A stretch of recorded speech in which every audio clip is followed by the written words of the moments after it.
إن الحمد لله نحمده ونصلي على رسوله الكريم أما بعد فيا أيها الحاضرون إني قلت أمامكم الخطبة الوجيزة عن العدل والإنصاف.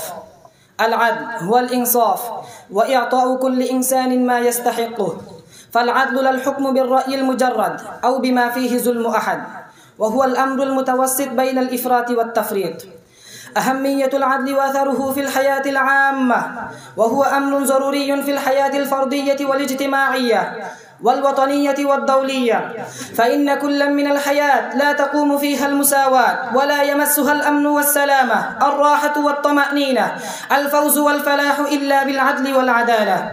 فالعدل في كل أمر من أمور الحياة الإنسانية، من المحادثة والعمليات المالية والعمرانية والقضاء، المعاملة والمعاشرة، هو لازم، وأنه للعالم البشري كالعافية للجسم الإنساني، وهو أساس أصلي لبقاء الإنسانية على صلاح وفلاح، ولرفاهية المجتمع وسرائه وأمنه وسلامه.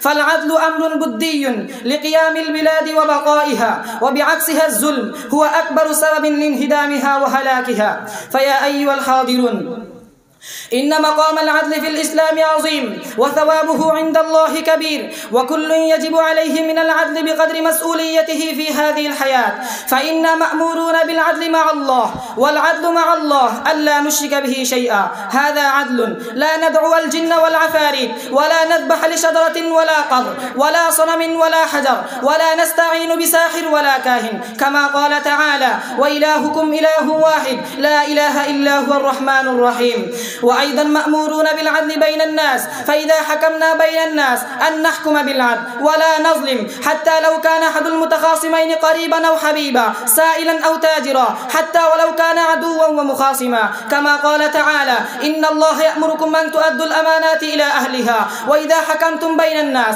أن تحكموا بالعدل. فيا أيها الحاضرون، كيف اهتم الرسول صلى الله عليه وسلم بالعدل في الحكم والقضاء؟ اهتم الرسول صلى الله عليه وسلم بالعدل في الحكم والقضاء اهتماما شديدا، وهو أقام العدل والتسوية بين المجتمع، واستجمع القوى والرجاء في من بينهم من المحرومين المخذولين المخدوعين، ولم يتحيز إلى أحد من أقربائه وقومه، بل ضرب أروع الأمثلة في الحفظ على العدل، حيث ورد في الحديث الشريف عن عائشة رضي الله تعالى عنها أن قريشا أهمهم شأن المرأة المخزومية التي سرقت، فقالوا: من يكلم فيها رسول الله ومن يجترئ عليه إلا أسامة بن زيد حب رسول الله صلى الله عليه وسلم. وكلمه أسامة فقال: تشفع في حد من حدود الله، ثم قام فاختطب فقال: إنما أهلك الذين قبلكم أنهم إذا سرق فيهم الشريف تركوه، وإذا سرق فيهم الضعيف أقاموا عليه الحد. وأيم الله لو أن فاطمة بنت محمد سرقت لقطع محمد يدها. فيا أيها الحاضرون، ما أجمل هذا القول وما أحسن هذا القضاء. هذا عدل لا نظير له ولا مثيل له ولا مثل له.